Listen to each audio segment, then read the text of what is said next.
Sesungguhnya Allah memiliki 17 akhlak, 117 akhlak.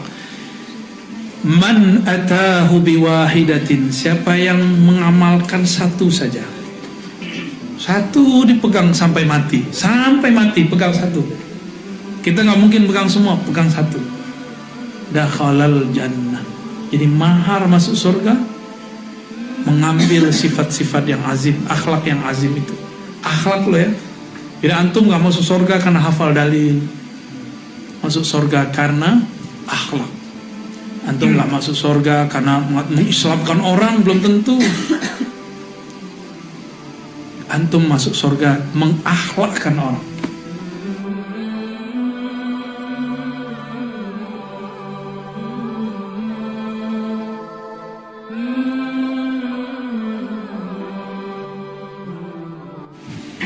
Qala Rasulullah SAW, inna mi'ata wa sab'ata ashar khuluqan man atahu biwahidatin minha dakhalal jannah. Ada 117 akhlak yang azim. Kamu punya satu saja, masuk surga. Maka ada orang masuk surga cuma karena senyum, ada karena hilm. Apa arti hilm? Santun. Santun masih santuy beda ya? Ada karena dia tulus, ada karena dia penyabar, ada karena dia orangnya menjaga tidak ribah orang. Ada yang orang ini suka menghibur, ada yang orang ini suka berkorban, ada yang orang itu masuk surga karena husnuzon doang. Jadi tiap hari dia husnuzon. Oh saya kayaknya begitu deh, karena husnuzon masuk surga. Jadi masuk surga bukan dengan sholat ente, sholat itu haknya badan. Ya, sholat itu haknya badan. Masuk surga itu dengan menerima tajalliyat sifat-sifat Allah yang mulia. Berapa cabangnya? 117. Ini untuk lil misal. Ini contoh, bisa jadi lebih. Ya. Apa kata Nabi? Tabassumuka fi wajhi akhika sadaqah. Kamu senyum saja kepada temanmu itu sedekah. Senyum doang. Kalau nggak bisa sedekah, jangan nyindir-nyindir, jangan ngata-ngatain, jangan merendahkan. Maaf ya yang tersindir ya. Saya nggak bermaksud untuk merendahkan. Yang nggak boleh itu merendahkan ya.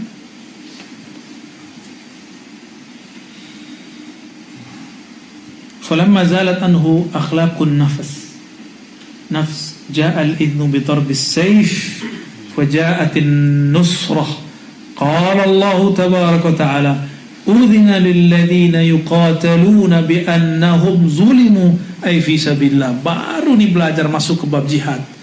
Jadi sebelum kita jihad, matikan dulu sifat-sifat sibaiyahnya.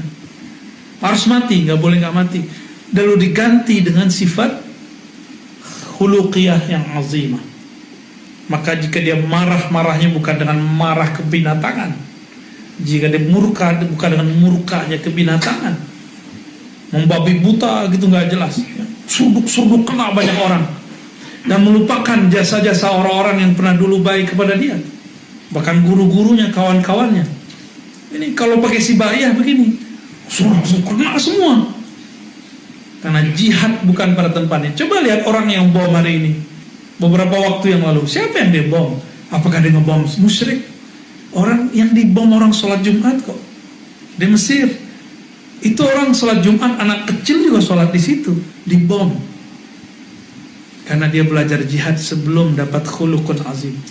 Ya, masih ingat ada orang punya orang tua, terus minta izin jihad. Apa kata Rasulullah? Alaka walidan, kamu masih punya dua orang tua? Masih ingat? Dia mengatakan, bala ya Rasulullah. Lalu Nabi mengatakan, fafihima fajahid. Terhadap keduanya berjuanglah, berjihadlah. Masih punya orang tua, ya kita berjuang untuk ihsan kepada orang tua. Ya. Saya juga masih berjuang itu. Berarti jihad itu nggak boleh pakai ambisi. Ini Nabi kemudian langsung arahkan ambisinya, pelan-pelan diarahin. Kok tiba-tiba ada orang hari ini berorasi tentang jihad? Jihad itu cuma perang. Itu orang jahil sealam semesta itu. Jihad itu bertahap, ada tahapan-tahapannya. Falamma zalat anhu akhlaqun nafs.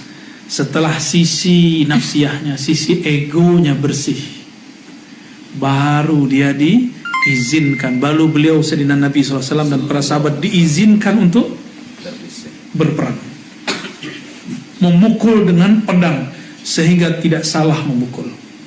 Maka saya menghimbau teman-temanku yang ikut jihad, kelompok yang ingin berjihad. Saya juga ingin berjihad bersama Anda, bersama antum. Tapi saya cuma ingin katakan satu saja. Apakah engkau sudah melakukan yang Nabi lakukan?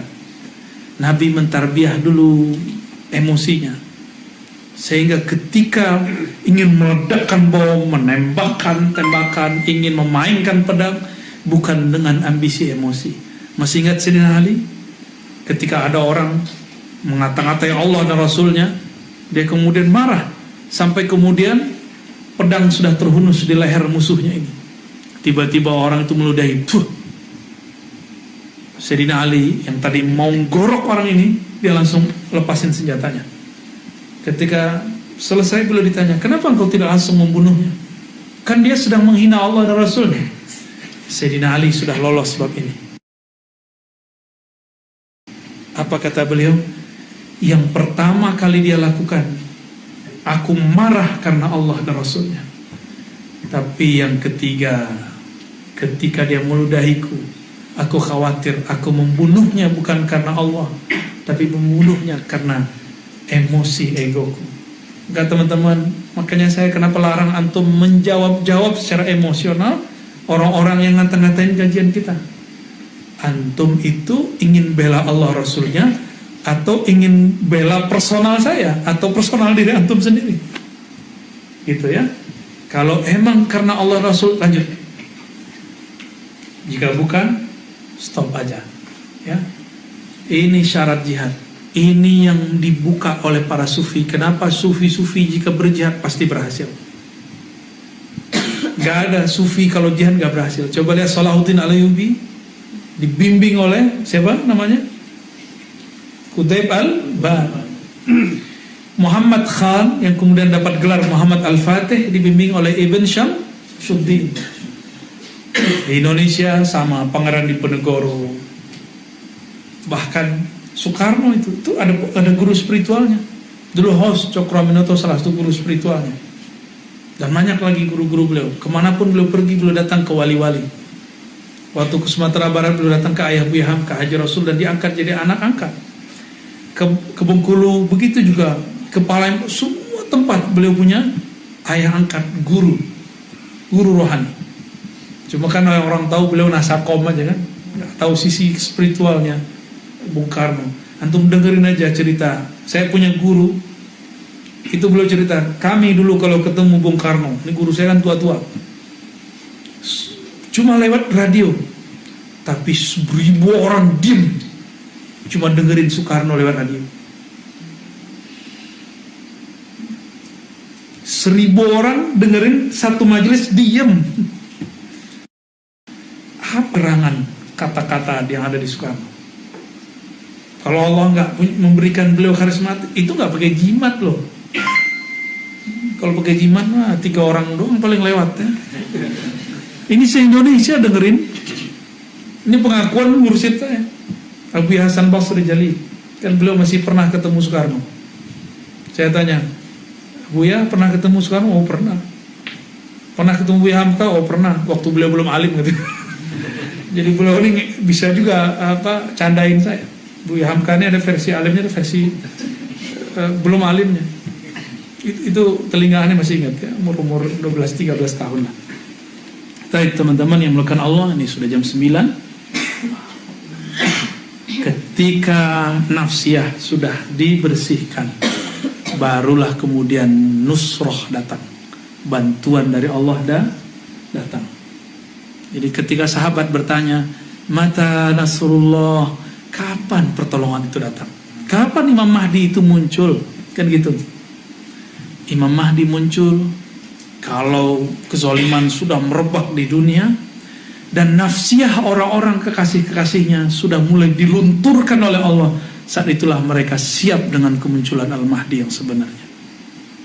Jadi nggak pakai mimpi. Ini baru belain orang mimpi, antum emosi.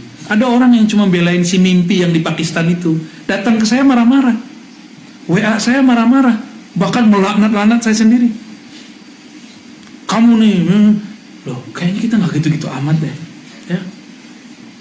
Biasa aja. Kalau benar itu imam ente, pastinya dia mengajarkan akhlak. Dan gak mungkin pengurusnya, pengikut-pengikutnya emosional seperti kamu itu, ya. Kok emosional bawaannya? Beda dikit emosional. Ada lagi yang torikot, beda dikit torikotnya emosi. Ya salam, ya akhi, emang Nabi ngajarin ente begitu dalam torikot? Itu torikot ente di zaman Nabi nggak ada, ya, dibela-belain segala. Biasa aja, ya. Maka jangan terkecoh dengan embel-embel nama segala macam. Pembuktian seseorang itu benar jalannya, itu akhlaknya juga. Akhlak ini coba dihafalkan, ya. Terakhir ayat mari sama kita baca. Qala Rasulullah sallallahu alaihi wasallam, inna mi'ata wa sab'ata ashar khuluqan man ataha biwahidatin minha dakhala al-jannah. Ini mungkin ada juga yang ada lafaz innalillahi kali, ya. Ya, betul. Innalillahi di sini cuma inna mi'atan, ya. Innalillahi mi'atan wa sab'ata ashar khuluqan. Benar, dicetakan apa itu? Di sini apa? Oh, berarti sahih, ya. Innalillahi, tambahin dicetakannya, mungkin salah. Sesungguhnya Allah memiliki 17 akhlak, 117 akhlak. Man atahu biwahidatin, siapa yang mengamalkan satu saja, satu dipegang sampai mati pegang satu. Kita nggak mungkin pegang semua, pegang satu. Dakhalal jannah. Jadi mahar masuk surga mengambil sifat-sifat yang azim, akhlak yang azim itu. Akhlak lo, ya. Jadi antum nggak masuk surga karena hafal dalil, masuk surga karena akhlak. Antum nggak masuk surga karena mengislamkan orang, belum tentu. Antum masuk surga mengakhlakkan orang, ya. Kira-kira itu. Semoga kajian ini diridhai oleh Allah SWT. Semoga kesalahan kita Allah tutupi, Allah maafkan. Jika ada orang tersinggung, saya mohon maaf. Tolong dibukakan pintu maaf. Saya hanya hamba Allah, masih belajar, masih banyak salah dan tidak tepatnya. Nasallallahu taufiq wa nasallallahu al-huda wa nasallahu as-sitra wa nasallallahu as-sitra bi jamalihi wa tazyin bi jalalihi